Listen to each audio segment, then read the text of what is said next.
Hello and welcome back to the Virtual Classroom. I'm your host, Dr. Olmsted. And today's topic is the Russian Revolution. Now, as always, take a moment, hit pause on this video, jot down the lecture outline to your right, and pay particular attention to those key terms at your left. You got it? Let's get started. So, backdrop here, the Russian Revolution. Tsar Nicholas II, you see his dates on the screen, his reigning dates.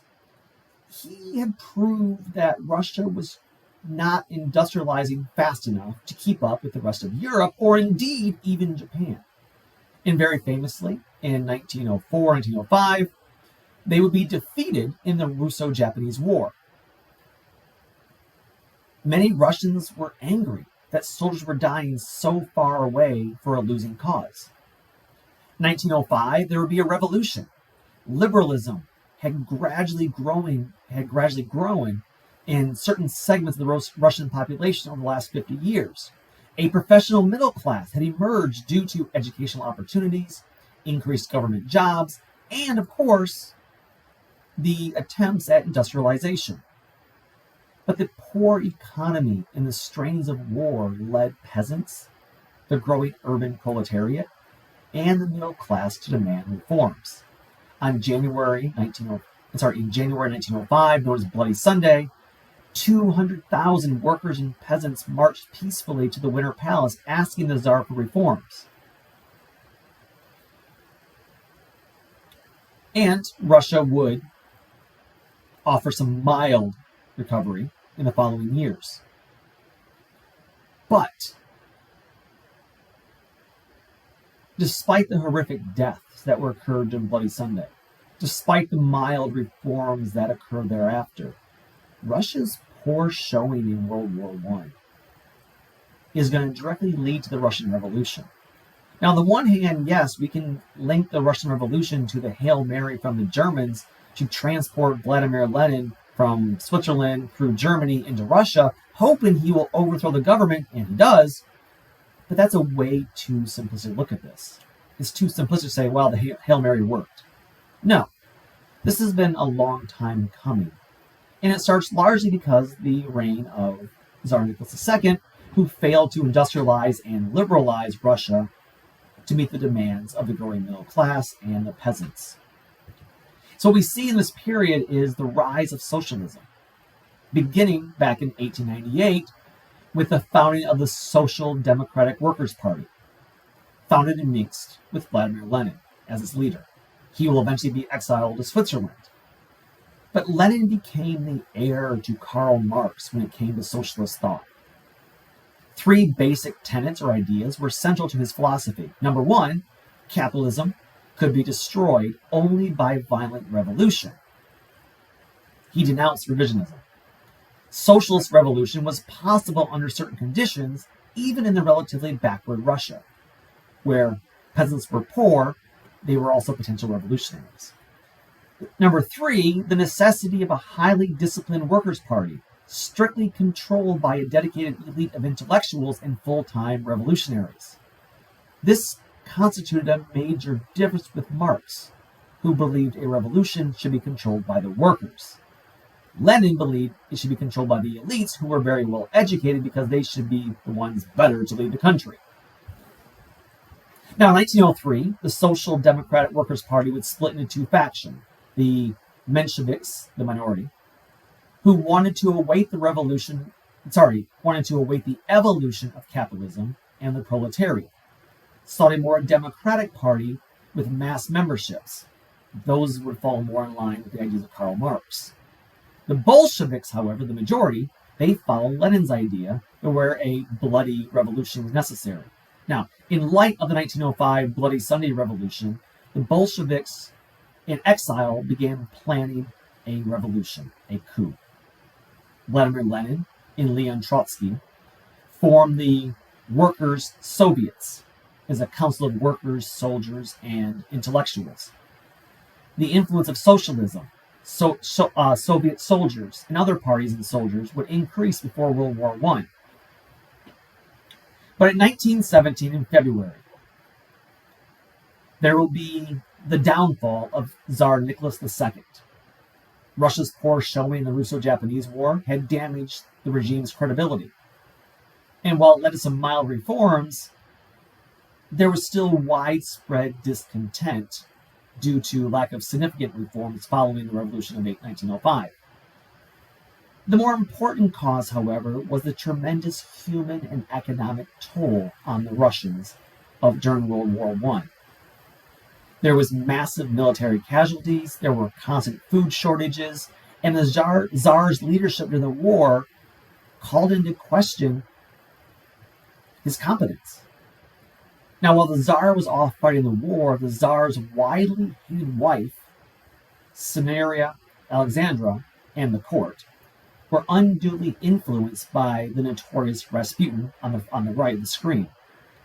The Tsarina believed Rasputin had mystically saved her son and the heir to the throne, Alexei, from death due to hemophilia. So, basic premise is, the Tsarina, the Tsar's wife, had a son who was the heir to the Russian throne, who had hemophilia.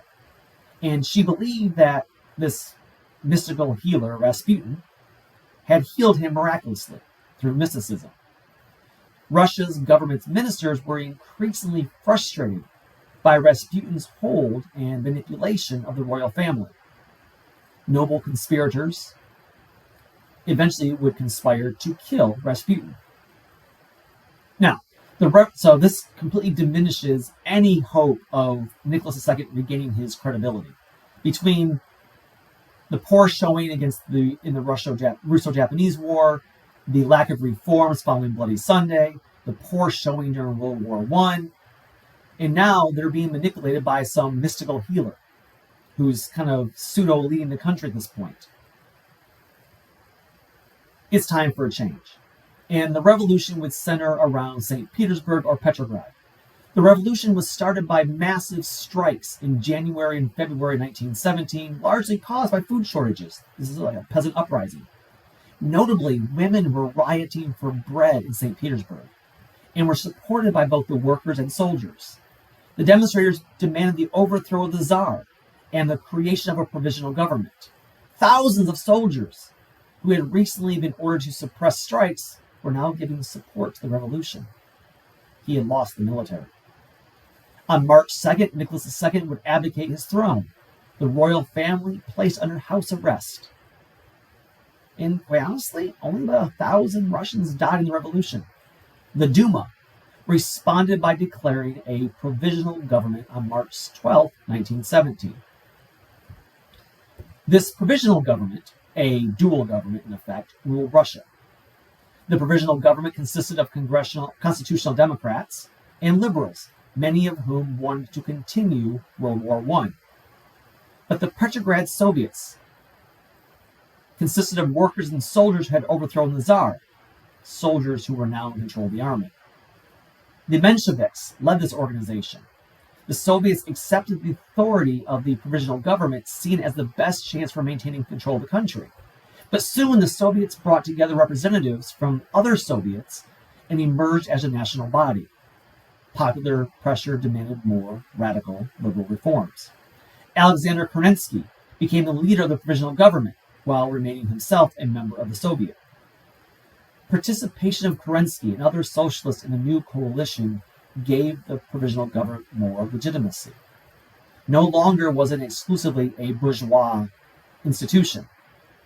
They sought peace in the war without losing land to Central Powers. They implemented a very liberal program: equality before the law, freedom of religion, speech, and assembly, the right of unions and to strike, election of local officials, amnesty for political prisoners, and an 8-hour workday, a socialist wish list. And Kerensky rejected outright social revolution. He didn't want to immediately confiscate the large land holdings and give them to peasants. In other words, he was not about land redistribution. But on March 1st, 1917, Army Order No. 1 was issued by the Petrograd Soviets, seeking to replace military officers loyal to the Tsar and replace them with Soviets who were more loyal to the new provisional government. The soldiers feared that in the future they might be liable for treason against the Tsar, which would lead to collapse of army discipline. Anarchy effectively plagued Russia throughout the summer of 1917. Numerous nationalities and local governments took matters in their own hands. Russian peasants, much like it had occurred in both France during the Great Fear of 1789, began to take lands from the lords, often very violently. And by 1920, the number of landless peasants had decreased by half. But in October, we see the rise of Vladimir Lenin. He arrived, as I said in the previous lecture, from Switzerland because Germany would put him on training, grant him safe passage through Germany, dumping him in Russia, hoping that he would overthrow the government. He arrives by rail car in April 1917. He hoped to get Russia out of the World War by fomenting a more radical revolution that demanded peace. In April 1917, he issued the April Theses, where Lenin rejected all cooperation with the bourgeois provisional government. He called for a socialist revolution and the establishment of a Soviet republic, the nationalization of all banks and landed estates. All power to the Soviets, all land to the peasants. Stop the war now, was the rallying cry. Lenin believed that a communist revolution could occur, even in an industrial backward country such as Russia. However, breaking with Karl Marx, Lenin believed that a small, professional, revolutionary elite would have to force the issue. Rather than being a bottom-up movement, it would be a top-down movement. Lenin forced the elite to flee to Finland, but continued issuing directives to Bolsheviks while in exile. The Bolsheviks granted a slim majority in the Petrograd Soviets by summer of 1917. In August of 1917, we will see the fall of the provisional government in what's called the Kornilov affair. Conservatives plotted to overthrow the Kerensky government. They were dissatisfied with Kerensky's handling of the war, his inability to suppress Bolsheviks, and the peasant seizures of land. The plot eventually failed without bloodshed, but Kerensky lost all credibility with the army. Fear of a right-hand counter-revolution, a right-wing counter-revolution, played right into the Bolsheviks' hands, as they were able to cast themselves as the defenders of the revolution. Kerensky's refusal to end their participation in World War I and to prevent anarchy led to the fall of the provisional government. The Politburo, formed to organize the revolution, included Vladimir Lenin, Trotsky, Stalin, Zinoviev, Kamenev, and Burkhardt. On October 25, 1917, Leon Trotsky, leader of the Petrograd Soviet, the Red Army, led the Soviet overthrow and arrested most of the provisional government. Trotsky was the second most important figure in the October Revolution. The provisional government collapsed with relatively little bloodshed compared with the February Revolution. In October 26, 1917, the Bolsheviks, who controlled the Central Committee of Congress of Soviets, officially took control of the government. The opponents of the Bolsheviks were arrested, including many of the Mensheviks. The Cheka, the secret police, were created in December 1917 to eliminate opponents, becoming a much feared organization with virtually absolute power. There would be new elections to form the Constituent Assembly, Lenin's campaign of peace, land, and bread. The Bolsheviks lost, but overthrew the new government in January 1918 with the Red Army. The Bolsheviks soon thereafter were renamed the Communist Party. The surprising result of the revolution was not that the Bolsheviks took power, but maintained power despite being a very small minority. And, once in charge, Lenin would give land to the peasants. Although, to be fair, the peasants had already mostly taken the land. But it showed that Lenin was being shrewd. And he had no real control over the lands, but perceived it as a gift to the peasants, though they already had it, to show that he was on their side. Lenin gave direct control of individual factories to local worker committees to be run by the workers themselves rather than, greedy capitalists. This would lead to the Treaty of Brest-Litovsk in March of 1918, which will take Russia out of World War I, and it was clear to Lenin that Russia had lost the war to Germany. Prolonging the war would just add to Russia's misery. Now, many Bolsheviks disagree with Lenin initially, but Russia's poor showing in early 1918 convinced them to support peace. Now, in the end, they lost 1/3 of its population, 25% of its land, including territories in the Baltic states, Poland, Ukraine, and Finland. But Germany's defeat to the Allies in November nullified the treaty. Lenin then moved the government from Petrograd to Moscow. Trotsky reorganized the army, and these actions resulted in much opposition to the Bolsheviks and ultimately the Russian Civil War from 1918-1920. It came down to the Reds versus the Whites.